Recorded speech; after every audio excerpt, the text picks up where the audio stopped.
Peace on earth, goodwill to men. It's printed on greeting cards, sung in carols, whispered in prayers at midnight mass. But in the New York underworld, these are just words. December in the Five Families is not a time for peace. It's a deadline, a settling of accounts, a season when the noise of the city, the honking horns, the department store Santas, the drunken office parties, provides the perfect cover for blood. The Mafia has always understood one fundamental truth. People don't pay attention during the holidays. They're distracted, sentimental, vulnerable. And so, when a problem needs to be solved, when a loose end needs to be clipped, when a throne needs to be seized, December is ideal. Tonight, we're pulling back the curtain on 7 mob hits that turned the holiday season into a killing floor. These aren't the romanticized executions you see in movies. These are real murders, calculated, brutal, and often sickeningly casual. We begin with the most famous hit in Mafia history, the assassination of Paul Castellano outside Sparks Steakhouse. A public execution so bold, it redefined what was possible. Then we descend into the lesser-known purges, the paranoid killings, the innocent casualties, the disappearances that still haunt Brooklyn to this day. Some of these men were bosses. Some were soldiers. One was just a kid working at a bagel shop. All of them died in December. This is Plain Sight Docs. And this is 7 NYC mob hits that painted December red.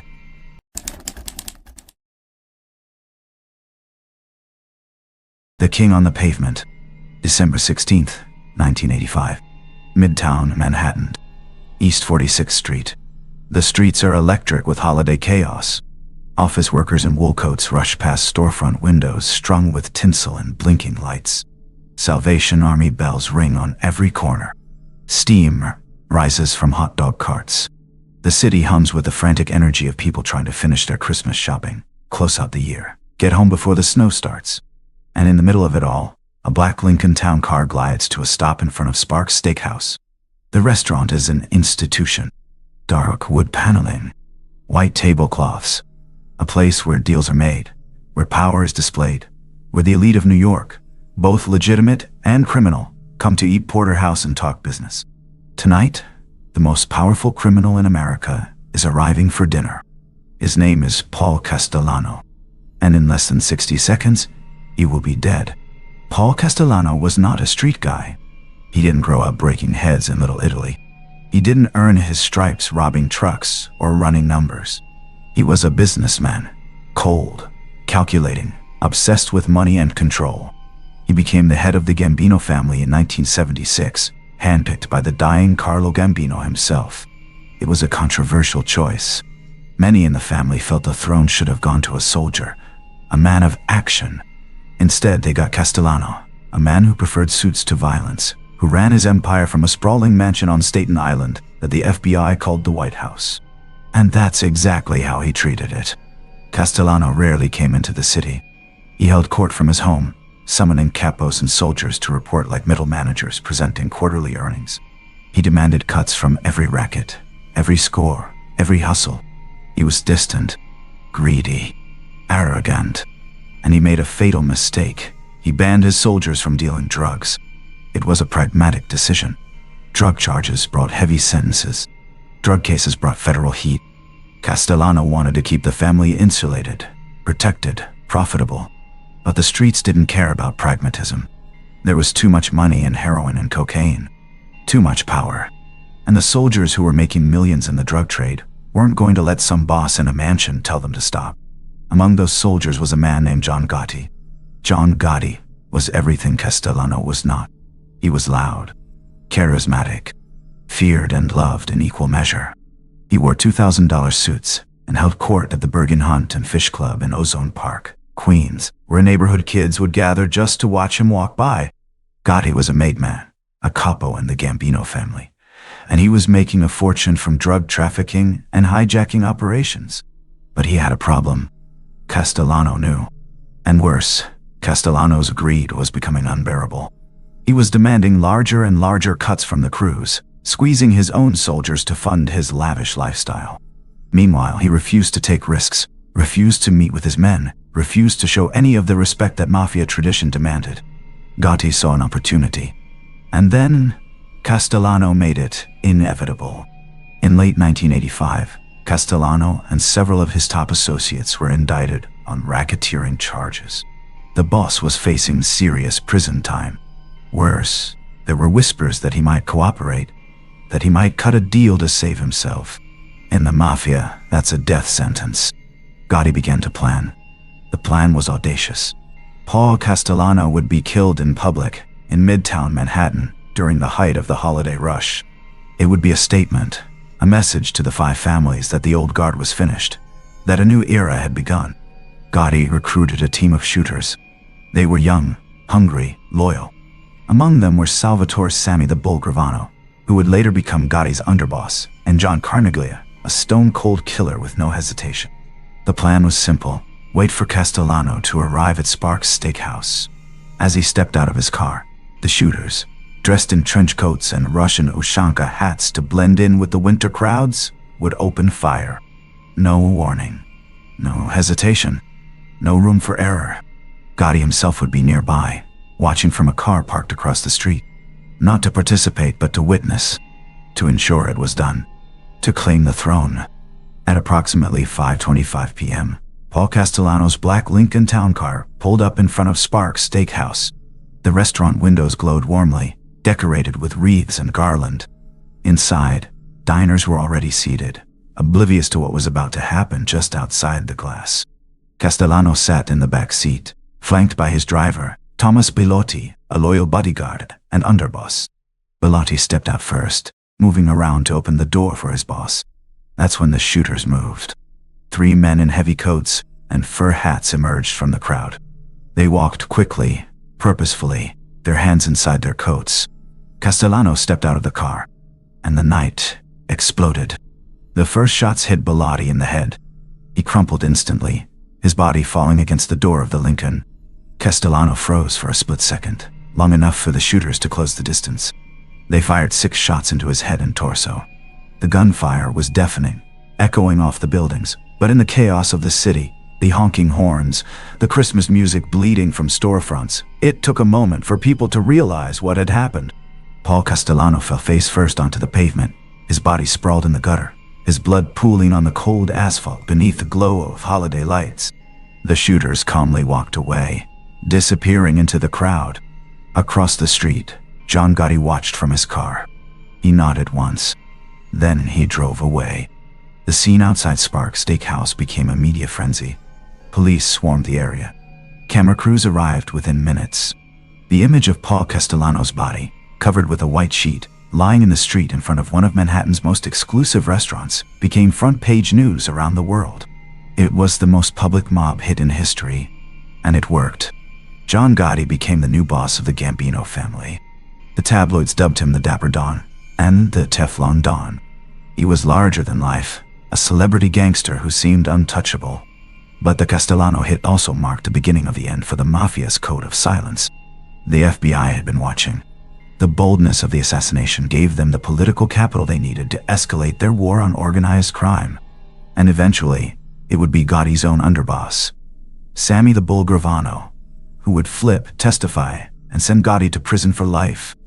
Paul Castellano's murder was a power play, but it was also a miscalculation, because the world was watching now, and the mob would never be invisible again. Before the hit, Paul Castellano lived like royalty. His mansion on Todd Hill, Staten Island, sat on a sprawling estate surrounded by manicured lawns and wrought iron gates. It was a symbol of how far he'd risen, and how disconnected he'd become. Inside, the walls were lined with expensive art. The furniture was imported. The wine cellar was stocked with bottles worth thousands. Castellano hosted lavish parties, though rarely for his soldiers. Instead, he entertained businessmen, politicians, and legitimate power brokers. He wanted to be seen as a CEO, not a gangster. But the streets don't respect distance. Castellano's capos began to resent him. They were the ones taking risks, running rackets, dodging indictments, and Castellano was sitting in his mansion, demanding tribute like a feudal lord. Worse, he was paranoid. He installed bugs in his own home to spy on his mistress, Gloria Olarte, a Colombian housekeeper with whom he was having an affair.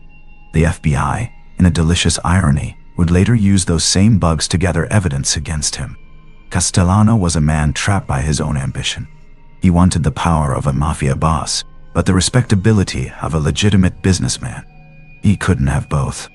And when John Gotti came for him, Castellano had no army to protect him, because his soldiers didn't love him. They feared him. And fear, in the mafia, only lasts as long as your power does. The men who killed Paul Castellano were not legendary hitmen. They were young, ambitious soldiers who saw the assassination as their ticket to the top. Among them were Vincent Artuso and John Carnavia, men who would later be implicated in dozens of murders.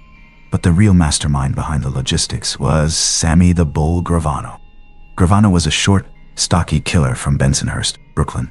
He had earned his reputation through ruthless efficiency and absolute loyalty. Or so it seemed. In reality, Gravano was a pragmatist. He followed power. And in 1985, the power was shifting to John Gotti. Gravano later described the hit in chilling detail during his cooperation with federal prosecutors. He recounted how the shooters waited in the cold, how they synchronized their movements, how Castellano never saw it coming. It was over in seconds, Gravano said. Paul didn't even have time to be scared. That's the thing about mob hits. They're not dramatic. They're surgical.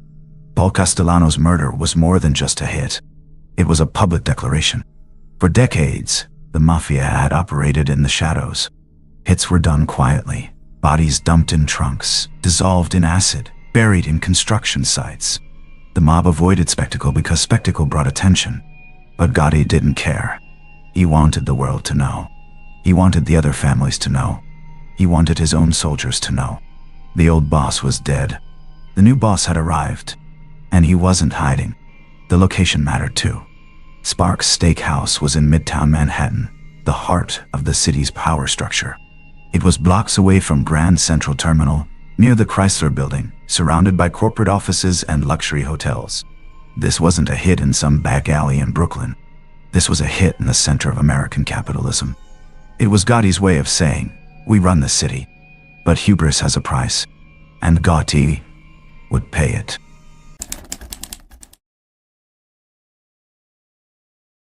The Loose End, December 18th, 1978. Ozone Park, Queens. The apartment is quiet. Too quiet. The morning light filters through the blinds, cutting across the shag carpet in pale yellow stripes. The air smells like stale cigarettes and last night's whiskey. An ashtray on the coffee table overflows with butts, some still lipstick stained. In the back bedroom, Parnell Stacks Edwards is asleep. He's a young black man, mid-20s, with an easy smile and a love for jazz. He plays guitar in local clubs, sings the blues, dreams of making it big. But music doesn't pay the bills.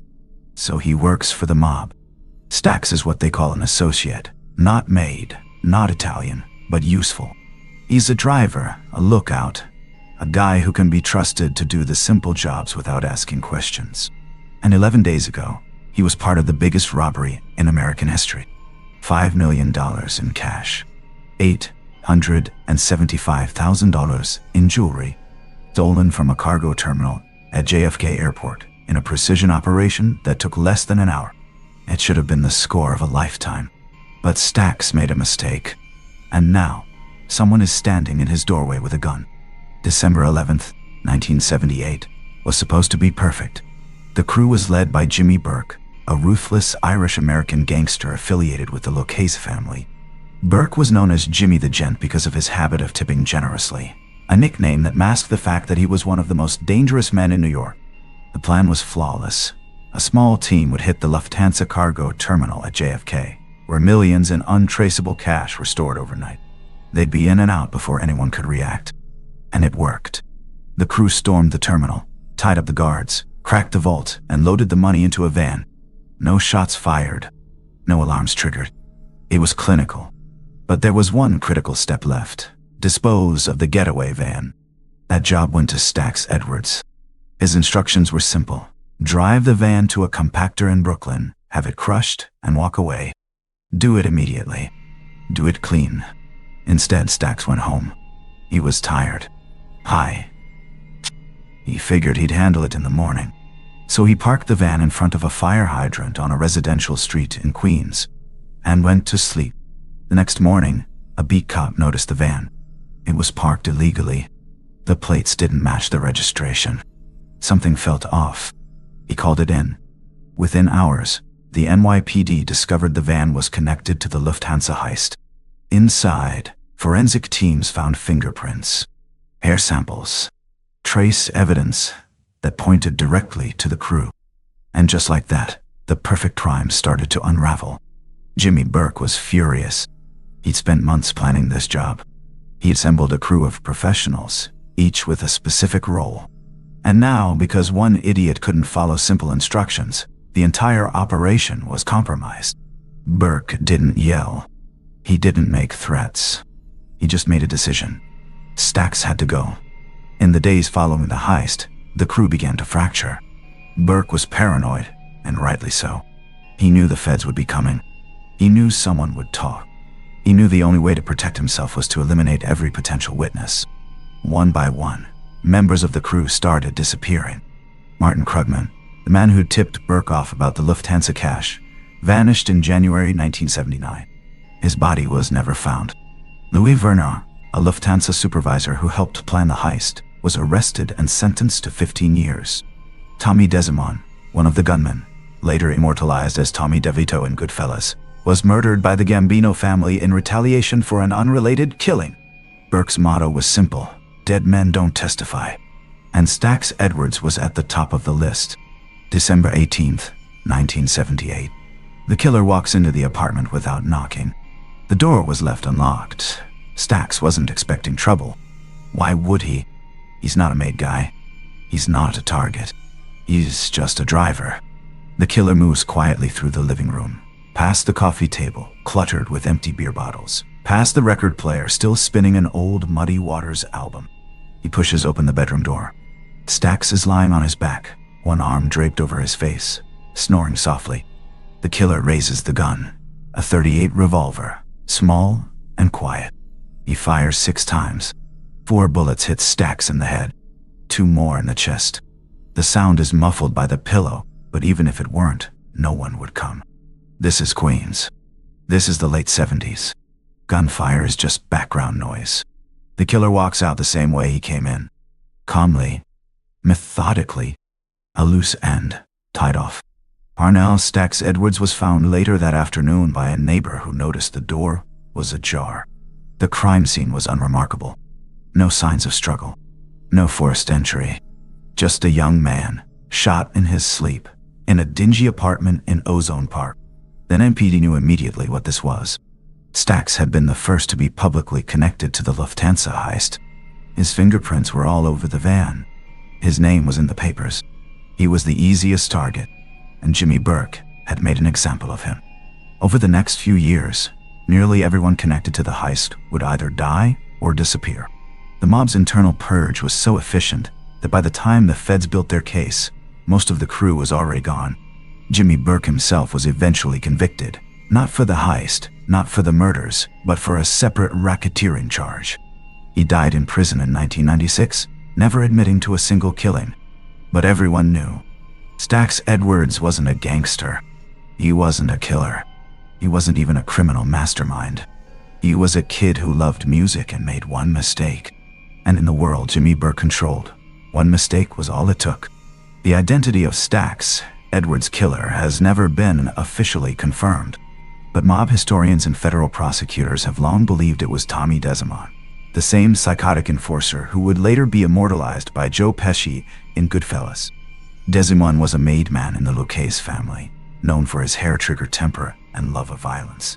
He killed for fun. He killed for money. And he killed because Jimmy Burke told him to. According to FBI informants, Desimon was dispatched to handle Stacks because Burke didn't trust anyone else to do it quietly. Desimon didn't hesitate. He walked into that apartment, put 6 bullets in a sleeping man, and walked out without a second thought. Desimon himself wouldn't live much longer. In January 1979, just weeks after killing Stacks, Desimon was summoned to a meeting with the Gambino family. He thought he was being made, formally inducted into the Mafia. Instead, he was executed. The Gambinos had discovered that Desimon was responsible for the unsanctioned murder of William Billy Bass Benfina, a made man. Killing a made man without permission is a death sentence. Tommy Desimone was shot in the back of the head and buried in a shallow grave. His body has never been found. The Lufthansa heist is often romanticized in mob lore. It was daring, lucrative, the kind of score that only happens once in a lifetime. But the aftermath was a bloodbath. Stax Edwards was just the first. Marty Krugman, the wig shop owner who'd provided the inside information, started acting paranoid after the heist. He knew too much. He'd seen too much. He began drinking heavily, telling friends he thought Burke was going to kill him. He was right. In January 1979, Krugman disappeared. His wife reported him missing. His car was found abandoned, but his body was never recovered. Joe Buddha Manri, a fence who helped move the stolen jewelry, was found shot to death in his car in May 1979. Teresa Ferrara, Manri's girlfriend, was murdered shortly after. She knew the players. She knew the money trail. She had to go. Paolo Lecastri, a minor associate, was found shot execution style in a Brooklyn apartment. Even the guy who owned the warehouse where the crew met, Richard Eaton, was found hacked to pieces in a refrigerated truck. By 1980, more than a dozen people connected to the heist were dead or missing. And Jimmy Burke? He walked free. Until 1982, when he was finally convicted for the murder of Richard Eaton. He spent the rest of his life in prison, never admitting to the Lufthansa murders, never showing an ounce of remorse. The blues singer. Parnell Edwards wasn't supposed to die in a mob war. He was a musician. He grew up in Harlem, learned to play guitar from his uncle, and spent his nights in jazz clubs in the village, playing smoky basement rooms where the audience was 3 people and a bartender. He dreamed of cutting a record, maybe opening for B.B. King, maybe making it to Chicago or New Orleans. But music didn't pay rent, so he started driving for the mob. Small jobs, pickups, lookout duty. It was easy money, and the guys treated him well. They liked Stax. He was funny, charming. He didn't ask questions. And when Jimmy Burke asked him to be part of the Lufthansa crew, Stax said yes. Not because he was a criminal, but because he thought it was a one-time thing. A quick score, enough to get him out of debt and back to the music. He never imagined it would end with 6 bullets in a bedroom in Queens. His funeral was small. His mother was there. A few friends from the clubs. No one from the Cray. They'd already forgotten him.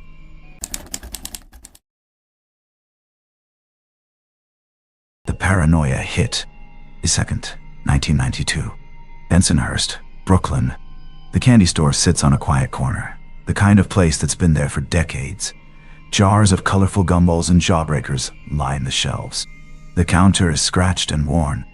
The fluorescent lights flicker overhead, casting a harsh, sterile glow over the cramped interior. It's mid-morning. The neighborhood is just waking up. A few elderly women are walking to the bakery down the block. A teenager waits at the bus stop, headphones on, oblivious. Inside the candy store, a man named Patrick Testa is waiting. He's dressed casually, jeans, a leather jacket, a gold chain around his neck. He's 42 years old, a loyal soldier in the Lucchese crime family. He's a salesman by trade, moving stolen goods, running bookmaking operations, doing what he's told. He's been summoned here by his superiors. They told him it was a routine meeting. Nothing to worry about.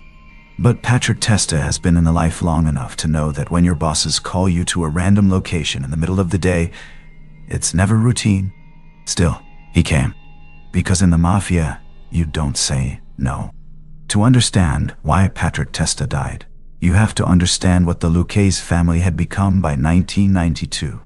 It was a family eating itself alive. At the top were 2 men, Victor Little Vic Amuso and Anthony Gaspar Casso. Both were in hiding, fugitives from federal indictments, running the family from safe houses and payphones. And both were completely paranoid.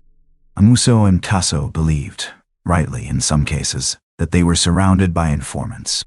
The FBI had infiltrated the mob at every level. Wiretaps were everywhere.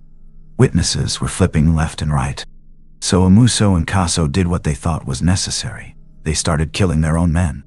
Not because those men were guilty, but because they might be. Between 1990 and 1993, the Lucchese family murdered more than a dozen of its own soldiers and associates. Some were suspected of being informants. Some were suspected of disloyalty. Some were just in the wrong place at the wrong time. Patrick Testa was one of them. Patrick Testa was not a rat. He'd been with the Lucchese family for over 20 years. He'd done time without saying a word. He'd kicked up money religiously. He'd never given anyone a reason to doubt him. But in the world of Vic Amuso and Anthony Casso, that didn't matter. What mattered was perception. And Casso, hiding in a basement somewhere in New Jersey, had convinced himself that Testa was part of a conspiracy. He believed there was a faction within the family planning to overthrow him, to cut a deal with the feds, to take over. There wasn't. But Casso didn't need proof. He needed control. So he ordered the hit. The call came in the morning. Patrick Testa was told to meet at the candy store in Bensonhurst. It was framed as a quick sit-down, just a check-in. Nothing unusual. Testa's wife later said he seemed nervous that day. He kissed her goodbye, told her he'd be back for lunch. She watched him walk to his car, watched him drive away. She never saw him again. When Testa arrived at the candy store, the door was unlocked. He walked in, nodding to the old man behind the counter. A civilian, just the owner, unaware of what was about to happen. Testa moved toward the back room. That's when the shooter stepped out. The shooter was a Lucchese enforcer, a stone-cold killer who'd been waiting in the back for over an hour. He didn't say a word. Patrick Testa turned, saw the gun, and had just enough time to realize what was happening. The first shot hit him in the back of the head. He dropped instantly, his body crumpling against the candy display. Jars shattered, gumballs scattering across the floor in a riot of color. The shooter fired twice more, once into the back, once into the base of the skull. Professional. Efficient. The old man behind the counter screamed. The shooter turned, looked at him, and walked out the front door without a word. No mask, no panic, just a man leaving a store. The NYPD arrived within minutes. The scene was surreal, a man lying dead in a pool of blood, surrounded by shattered candy jars. The bright colors of the gumballs, reds, blues, yellows, mixed with the dark crimson spreading across the white tile floor. The store owner was in shock, barely able to speak. He hadn't seen anything, didn't know the victim, didn't know the shooter. He was just a man trying to run a business. And now his store was a crime scene. Detectives quickly identified the victim, Patrick Testa, a known associate of the Lucchese family. They canvassed the neighborhood, but no one had seen anything. No one had heard anything. In Bensonhurst, that's standard. You don't talk to cops. But the mob knew. This wasn't a hit over money. It wasn't a hit over territory. This was a loyalty killing. And that terrified everyone. Patrick Testa's murder was a symptom of a larger disease. The Lucchese family, once one of the most powerful and disciplined organizations in the American Mafia, was cannibalizing itself. Victor Amuso and Anthony Casso, in their paranoia, had ordered the deaths of more than a dozen loyal men. They killed capos, soldiers, even friends, anyone they suspected of disloyalty. And in doing so, they destroyed the very foundation of the family. In 1991, Alphonse Little Aldarco, the acting boss of the family, realized he was next on the hit list. So he did the unthinkable. He flipped. Darko became a cooperating witness, providing the FBI with detailed testimony about the inner workings of the Lucchese family. His defection was a catastrophic blow. Then, in 1993, Anthony Casso was arrested. And when he realized he was facing life in prison, he tried to cut a deal. He offered to cooperate, to testify against everyone, Gambino, Genovese, even his own boss, Vic Amuso. But the feds rejected him. Casso had lied too many times. He'd admitted to ordering so many murders that prosecutors couldn't use him as a credible witness. He died in prison in 2020, bitter and alone. Victor Amuso is still alive, serving life without parole in a federal supermax. And the Lucchese family, it never recovered. Patrick Testa's family spent years trying to understand why he was killed. He wasn't an informant. He wasn't disloyal. He wasn't part of any conspiracy. He was just a soldier who showed up when he was told. And that got him murdered. In the Mafia, loyalty is supposed to be rewarded. It's supposed to protect you. But in the world Vic Amuso and Anthony Casso created, loyalty didn't matter. Paranoia was the only rule. And paranoia is a death sentence. Patrick Testa was 42 years old when he died. He left behind a wife, 2 daughters, and a community that mourned him quietly, knowing better than to ask too many questions. His killer was never charged.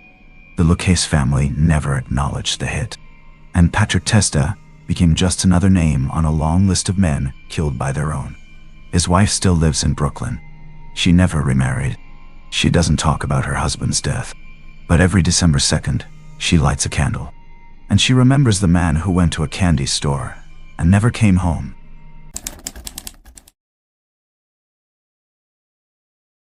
The Bagel Shop Innocent. December 8, 1991. Brooklyn, 13th Avenue. The bagel shop is warm, filled with the smell of fresh dough and coffee. Steam rises from the bins where sesame, poppy seed, and everything bagels sit in neat rows. The morning rush is just starting. Construction workers grabbing breakfast, mothers with strollers stopping in before errands. Behind the counter, a young man named Matteo Speranza is working. He's 18 years old, thin, with dark hair and a shy smile. He's not a gangster. He's not connected.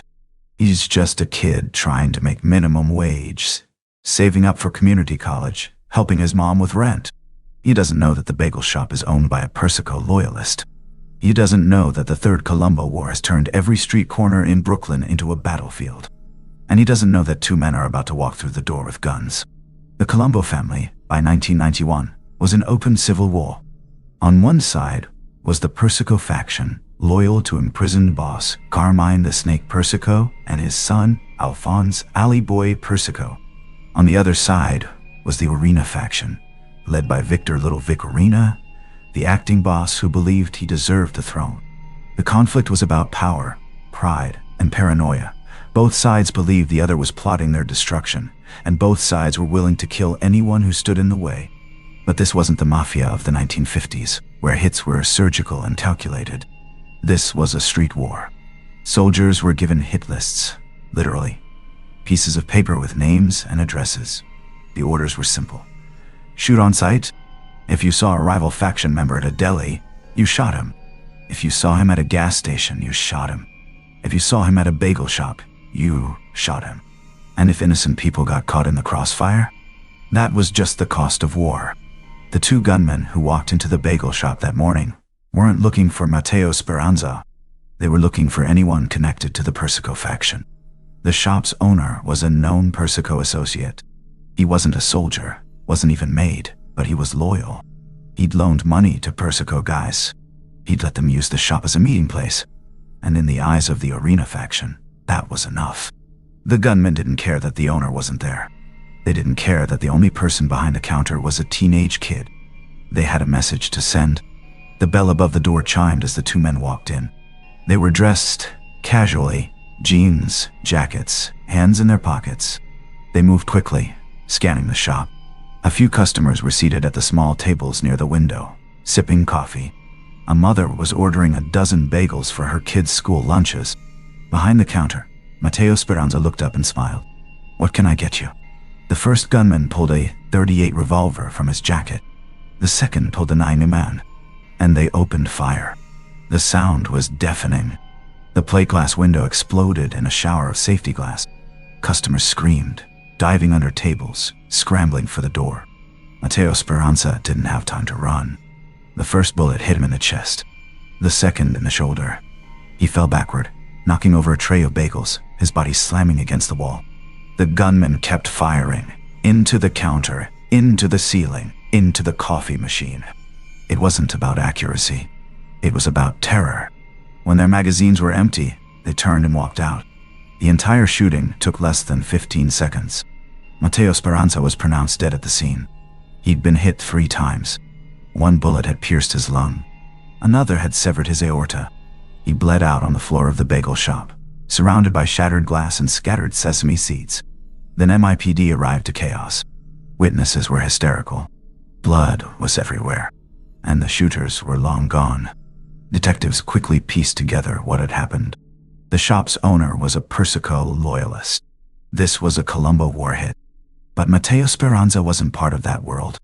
He was just a kid working a shift. The Third Colombo War lasted from 1991 to 1993. By the time it ended, 12 people were dead. Dozens more were wounded. And among the casualties were people who had nothing to do with the mob. In October 1992, a 78-year-old grandmother named Mary Bari was caught in the crossfire of a drive-by shooting. She was sitting on her stoop in Brooklyn when arena gunmen opened fire on a Persico soldier. She died instantly. In November 1991, a bystander named Joseph Scopo was shot and killed outside a diner in Queens. He wasn't involved. He was just walking to his car. The Mafia's code, the rules that once governed who could be targeted and who was off limits, had completely collapsed. This wasn't about honor. It was about body counts. The FBI, horrified by the civilian casualties, launched a massive crackdown. In 1992, they arrested more than 50 members of both factions. Victor Orena was convicted of racketeering and murder and sentenced to life in prison. Alphonse Persico was also convicted and sentenced to life. Carmine Persico, already serving a 139-year sentence, died in federal prison in 2019. The Colombo family, once one of the most powerful organizations in New York, was shattered. And Matteo Speranza's killers, they were never identified. The case remains officially unsolved. Matteo Speranza's mother, Rosa, gave a single interview after his death. She said her son had been saving money for college. He wanted to be a nurse. He'd been working at the bagel shop for less than 3 months. He wasn't part of their world, she said, her voice breaking. He was just trying to help me with the rent. She didn't attend the trial of the Colombo war defendants. She didn't follow the news. She said it wouldn't bring her son back. On December 8th every year, she lights a candle in the window of her apartment in Brooklyn. She doesn't know why her son died. She just knows he's gone.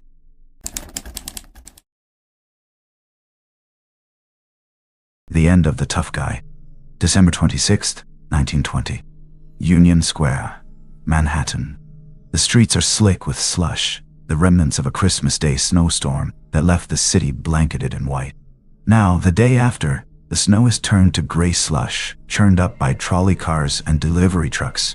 Men in heavy wool overcoats and fedoras hurry past storefronts, their breath visible in the cold air. The city is slowly waking up from the holiday, returning to the grind of work and commerce. At the corner of 14th Street and 4th Avenue, 2 men are arguing. One is Edward Monk Eastman, a legendary gangster, a relic of a bygone era. The other is Jeremiah Jerry Bohan, a crooked prohibition agent and former friend. The argument is loud, fueled by whiskey and old grudges. And in less than a minute, one of them will be dead. Edward Monk Eastman was a name that once struck fear across New York. At the height of his power, in the early 1900s, Eastman commanded an army of 1,200 men. They controlled the Lower East Side, running gambling dens, brothels, extortion rackets, and labor racketeering. Eastman was a thug in the truest sense. He didn't wear suits. He didn't negotiate. He fought with his fists, with brass knuckles, with clubs. He had a face like a bulldog, scarred, broken-nosed, with cauliflower ears from years of street brawls. He loved violence, and he was extraordinarily good at it. For years, the Eastman gang battled the 5 Points Gang, led by Paul Kelly, an early mentor of Lucky Luciano and Meyer Lansky, for control of Manhattan's underworld. The fights were brutal. Dozens of men armed with knives, clubs, and revolvers, brawling in the streets like medieval armies. But by 1904, Eastman's luck ran out. He was arrested for robbery and assault and sentenced to 10 years in Sing Sing. When he got out in 1909, the world had changed. Monk Eastman tried to go straight. For a while, he worked odd jobs, sweeping floors, delivering packages. But the old life kept pulling him back. He got arrested again for robbery, did more time. And then, in 1917, something extraordinary happened. World War I broke out, and Monk Eastman enlisted in the U.S. Army.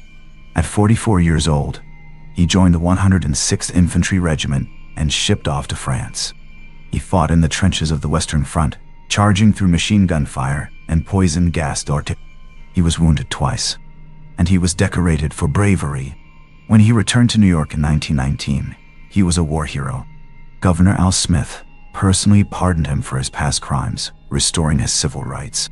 Monk Eastman had a second chance, but the city had moved on without him. By 1920, the mob was no longer about street brawls and brass knuckles. Prohibition had arrived, and with it came unprecedented wealth. The five families were forming. Men like Lucky Luciano, Meyer Lansky, and Arnold Rothstein were building criminal empires based on bootlegging, bribery, and business acumen. They wore tailored suits. They spoke softly. They killed with precision. Monk Eastman didn't fit into this new world. He was loud, crude, a brawler in a world that now valued subtlety. So he did what he knew best. He worked his muscle. He ran small-time rackets. He took jobs as an enforcer for bootleggers. And he drank. A lot. On the night of December 25th, 1920, Monk Eastman spent Christmas at a speakeasy in Greenwich Village. He drank whiskey. He played cards. And at some point, he got into an argument with Jerry Bohan. Bohan was a prohibition agent, one of the federal officers tasked with enforcing the Volstead Act and shutting down illegal liquor operations. But Bohan was dirty. He took bribes. He looked the other way. He drank in the same speakeasies he was supposed to be raiding. Eastman and Bohan had a history. They'd worked together on bootlegging deals. They'd drunk together, fought together. But now, drunk on Christmas night, they were fighting for real. Witnesses said the argument was about money. Bohan owed Eastman for a job, and Eastman wanted his cut. Others said it was personal, old grudges, old betrayals. Whatever it was, it escalated. At around 4:00 a.m. on December 26th, Eastman and Bohan stumbled out of the speakeasy and onto the snow-covered sidewalk of 14th Street. They were still arguing, shouting at each other, drawing the attention of late-night pedestrians and a passing trolley car. Eastman was bigger, stronger, and still capable of serious violence even at his age. He shoved Bohan hard, and Bohan stumbled back against a lamppost. But Bohan didn't fight fair. He pulled a .38 revolver from his coat, and he fired. The first shot hit Eastman in the chest. He staggered but didn't fall. He lunged forward, trying to grab Bohan, his face twisted in rage. Bohan fired again, and again, and again. 5 shots in rapid succession. Monk Eastman collapsed face first onto the icy pavement, his blood pooling beneath him, steaming in the cold December air. Jerry Bohan stood over him for a moment, breathing hard, the revolver still smoking in his hand. Then he turned and walked away. The aftermath. By the time the police arrived, Monk Eastman was dead. His body lay sprawled on the sidewalk, his war medals still pinned to the inside of his coat. His pockets contained a few dollars, a pocket watch, and a faded photograph of a woman whose name no one remembered. Jerry Bohan was arrested within hours. He claimed self-defense, saying Eastman had attacked him first. The trial was a joke. Bohan had connections. He had money. And most importantly, he was a federal agent, and Eastman was a known criminal. The jury deliberated for less than an hour. Bohan was acquitted. The end of an era. Monk Eastman's funeral was small. A few old friends showed up, men who remembered the days when Eastman ruled the Lower East Side, when his name alone could clear a room. But most of the city had already forgotten him. He was a relic, a dinosaur, a man from a world that no longer existed. The newspapers barely mentioned his death. The headline in the New York Times was a single column: Monk Eastman, gangster, slain. No follow-up, no outrage, no investigation. Just another dead gangster. But for those who knew what Monk Eastman represented, his death was symbolic. The age of the street brawler was over. The age of the businessman gangster had begun, and the streets of New York would never be the same.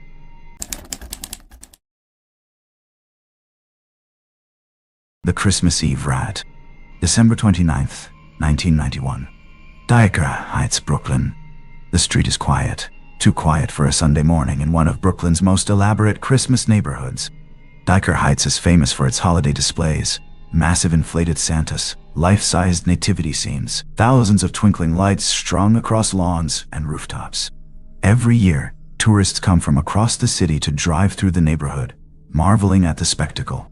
But this morning, the decorations feel wrong. The plastic reindeer, the glowing angels, the cheerful music bleeding from speakers hidden in bushes. Because a war is happening here. And today, it's about to get worse. Gregory Scarpa Sr. was not a man you wanted as an enemy. Known as the Grim Reaper, Scarpa was a capo in the Colombo crime family and one of the most feared killers in the New York underworld. He'd been a made man since 1950, and over 4 decades, he'd built a reputation for ruthless efficiency and absolute loyalty. But Scarpa had a secret. He was an FBI informant. For over 30 years, Scarpa had been feeding information to his FBI handler, Special Agent Lindley DeVecchio. He provided intelligence on mob activities, identified targets, and helped the Bureau build cases against rival families.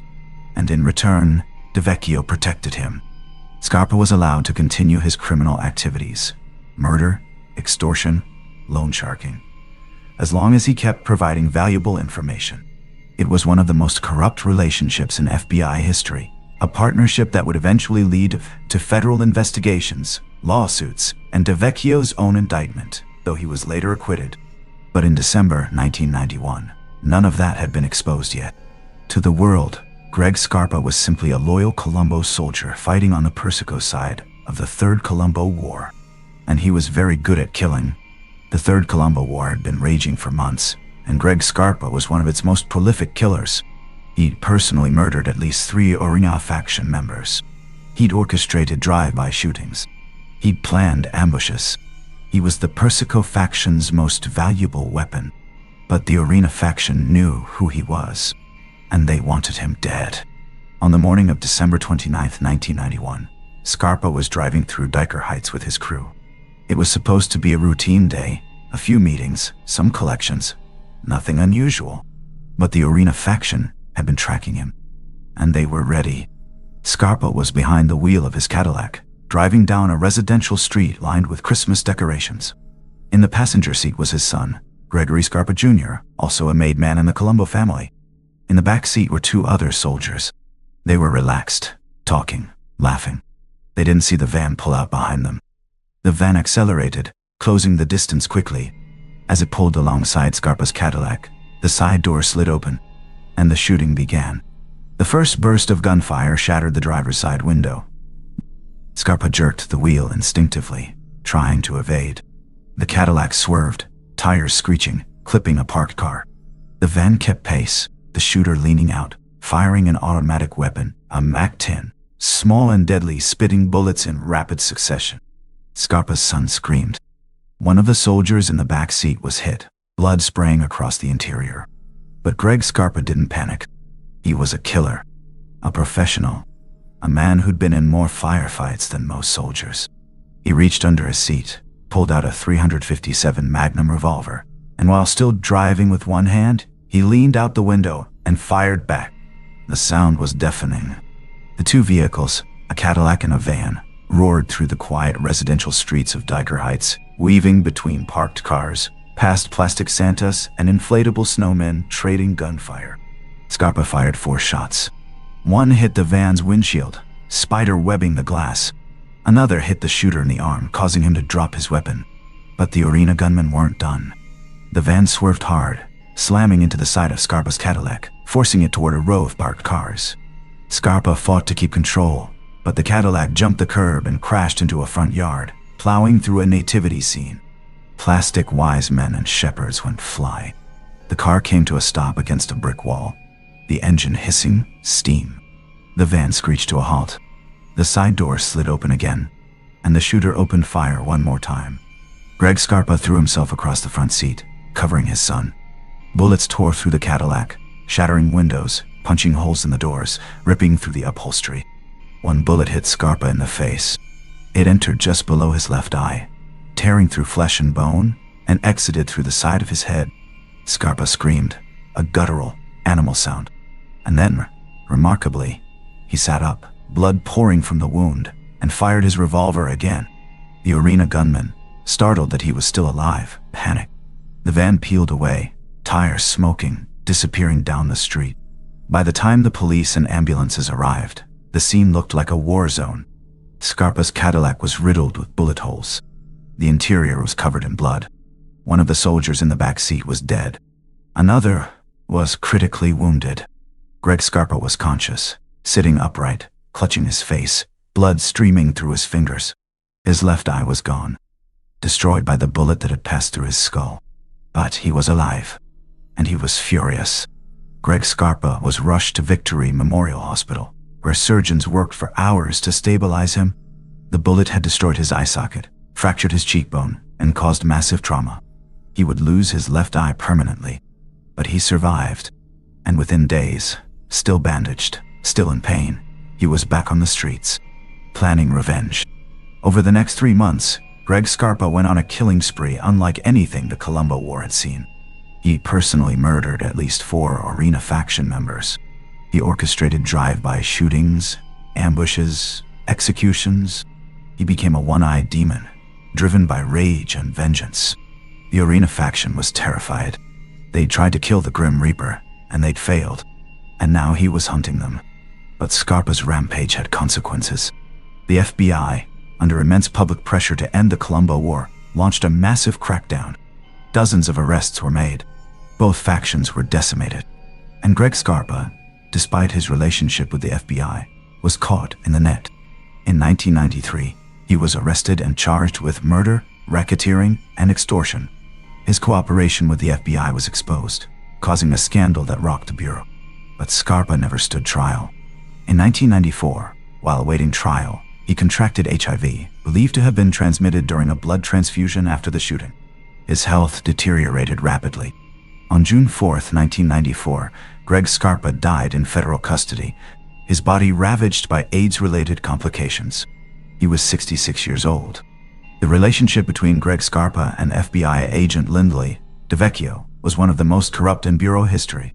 DeVecchio had recruited Scarpa as an informant in 1980, and over the next decade, he allowed Scarpa to continue committing crimes, including murder, in exchange for information. But it went further than that. Federal prosecutors later alleged that DeVecchio had provided Scarpa with confidential law enforcement information, including the identities of potential informants within the Colombo family. Some of those informants were later murdered, allegedly on Scarpa's orders, using information provided by DeVecchio. DeVecchio was indicted in 2006 on charges of conspiracy to commit murder. But in 2007, the charges were dismissed due to lack of evidence. DeVecchio retired from the FBI and has maintained his innocence. But the scandal destroyed careers, triggered internal investigations, and raised serious questions about the FBI's use of criminal informants. After the December 29th shooting, Greg Scarpa became a legend in the underworld. The story of the one-eyed capo who survived an ambush, returned fire while driving, and then spent months hunting down his attackers became the stuff of Mafia folklore. He was feared, respected, and absolutely ruthless. His son, Gregory Scarpa Jr., followed in his father's footsteps. He was convicted of racketeering and murder, and is currently serving multiple life sentences in federal prison. In a bizarre twist, Scarpa Jr. later became an informant himself, providing information about Al-Qaeda terrorist plots he'd learned about while in prison. But Greg Scarpa Sr. never lived to see his son's fate. He died in a hospital bed, blind in one eye, ravaged by disease, his body failing. But even at the end, he refused to cooperate fully. He refused to testify in open court. He refused to give the government everything they wanted. Because despite everything, the murders, the betrayals, the corruption, Greg Scarpa still believed in one thing: the code. And the code said you never rat in public, even if you'd been a rat in private for 30 years. The shooting in Diker Heights on December 29, 1991, is still remembered by longtime residents. They talk about the morning the Christmas decorations were torn apart by gunfire, the nativity scene destroyed, the blood on the snow. For years afterward, the homeowner whose yard was destroyed refused to put up Christmas decorations. He said it felt wrong, disrespectful. The street is quieter now. The Colombo War is over. The players are dead or in prison. But every December, when the lights go up and the tourists come to see the displays, some of the older residents remember. They remember the war. They remember the Grim Reaper. And they remember the day the blood painted the Christmas lights red.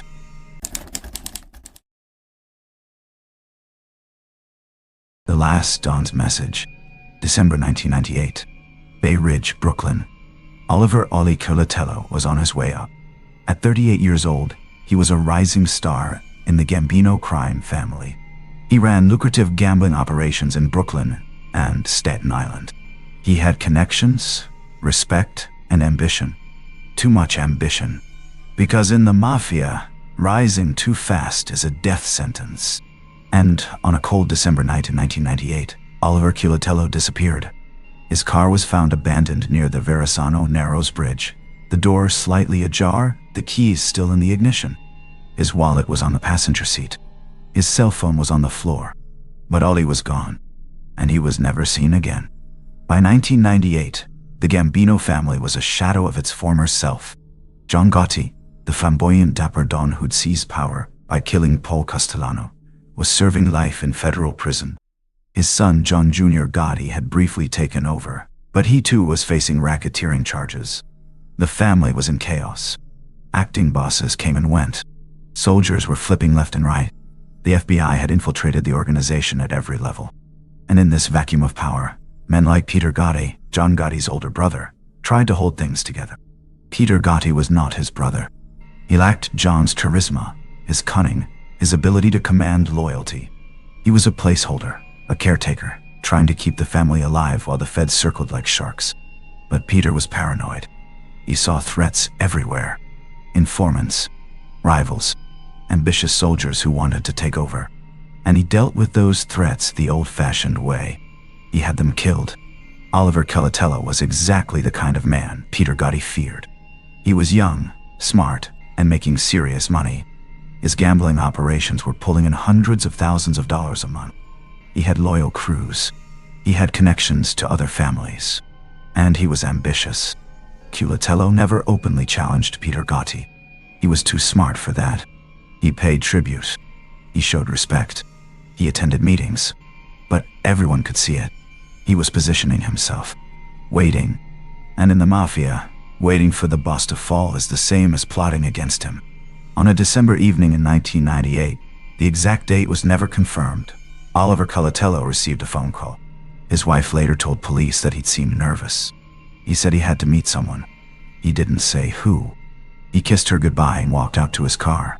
She never saw him again. The next morning, Culatello's car was found parked near the Verrazano Narrows Bridge in a secluded area overlooking the water. The door was open. The engine was cold.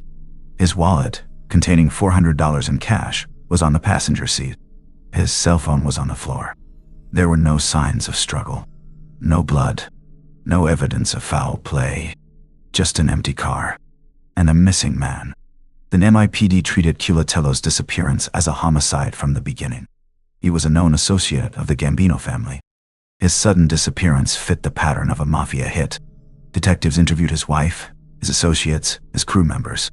They searched his home, his businesses, his known hangouts. They found nothing. No body. No witnesses. No evidence. Culatello had simply vanished. The FBI, who had been monitoring the Gambino family for years, had their own theories. They believed Culatello had been killed on orders from Peter Gotti, who saw him as a threat.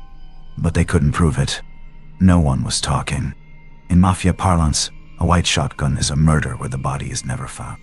It's a disappearance so clean, so complete, that there's no evidence a crime even occurred. The victim simply vanishes, and the world is left to speculate. White shotgun hits are rare. They require planning, discipline, and absolute trust among the conspirators. Because if anyone talks, if anyone slips up, the entire operation unravels. Oliver Culatello's disappearance was a textbook white shotgun. There were no witnesses, no forensic evidence, no mistakes. The prevailing theory among law enforcement is that Culatello was lured to a meeting under false pretenses. He was likely killed immediately, probably a gunshot to the head, and his body was disposed of in a way that ensured it would never be found. Some believe he was dismembered and scattered. Others believe he was encased in concrete and dumped in the ocean.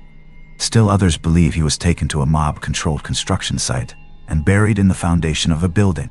Whatever happened, it was efficient, and it sent a message. The murder of Oliver Culatello was a warning. It was Peter Gotti's way of saying, "I'm still in charge. Don't test me." It was a message to other ambitious soldiers. This is what happens when you rise too fast. And it was a message to the underworld. The Gambino family is still dangerous, but it was also a desperate act. Because by 1998, the Gambino family was dying. The glory days of John Gotti were over. The family was riddled with informants. The feds were closing in. Killing Oliver Culatello didn't save the family. It just added another body to the count. In 2002, Peter Gotti was arrested and charged with racketeering, extortion, and conspiracy to commit murder. He was convicted in 2023 and sentenced to 9 years in federal prison. After his release, he was arrested again in 2004 on new charges, including conspiracy to commit murder in connection with several unsolved homicides, including, allegedly, the murder of Oliver Culatello. In 2005, Peter Gotti was convicted again and sentenced to 25 years to life. He died in federal prison in February 2021, at the age of 81, having spent the last 2 decades of his life behind bars. He never admitted to ordering the murder of Oliver Culatello, and to this day, Culatello's body has never been found. Oliver Culatello's wife, Maria, spent years searching for answers. She hired private investigators. She pleaded with the FBI. She attended hearings, hoping someone would talk, someone would confess, someone would tell her where her husband's body was. No one did. In 2010, a judge declared Oliver Culatello legally dead, but Maria never accepted it. She still lives in Brooklyn, in the same house she shared with her husband. She still keeps his clothes in the closet. She still celebrates his birthday every year. And she still believes, somehow, that he'll come home. The murder of Oliver Culatello was different from the hits that came before it. There was no public spectacle, no shootout in front of a steakhouse, nobody left in the street. This was quiet, clinical, efficient, dotty. It was the modern Mafia's version of murder, a disappearance so complete that it left no trace, no evidence, no closure. It proved that even in the late 1990s, even as the mob was crumbling under federal pressure, even as bosses were flipping and soldiers were cooperating, the 5 families still held the power of life and death over their members, and they could make someone disappear without a trace. The Verrazano Narrows Bridge, the area where Oliver Culatello's car was found, is a desolate stretch of waterfront near the Verrazano Narrows Bridge. It's a place where the city ends and the ocean begins. The water is gray and cold, the wind sharp and unforgiving. At night, it's empty, silent, the kind of place where you could scream and no one would hear. It's the kind of place where the mob has been dumping bodies for decades. And on a December night in 1988, it's where Oliver Culatello's life ended. His body has never been recovered, but locals say that on quiet nights, when the wind howls and the water churns, you can still feel his presence. A ghost, a victim, a man who rose too fast and paid the ultimate price. December in New York is supposed to be a time of celebration, of family, of light breaking through the darkest days of the year. But for the 5 families, December was always a deadline. Paul Castellano, gunned down outside Sparks Steakhouse, learned that power is fleeting, that the throne you seize can be taken just as violently. Parnell Stacks Edwards, shot in his sleep, learned that in the mob, a single mistake is unforgivable. Patrick Testa, killed in a candy store, learned that loyalty means nothing to a paranoid boss. Matteo Speranza, murdered at 18, learned that innocence is no protection in a war zone. Monk Eastman, bleeding out on a frozen sidewalk, learned that the world moves on and legends die forgotten. Greg Scarpa, the one-eyed demon, learned that even the deadliest killers eventually fall. And Oliver Culatello, vanished without a trace, learned that the mob's most terrifying weapon isn't the gun, it's the silence. 7 men, 7 December murders. 7 reminders that in the underworld, the holidays don't stop the killing. They just provide better cover. The streets remember. The families remember. And the blood, no matter how much snow falls, never quite washes away. This is Plain Sight Docs. Thanks for watching.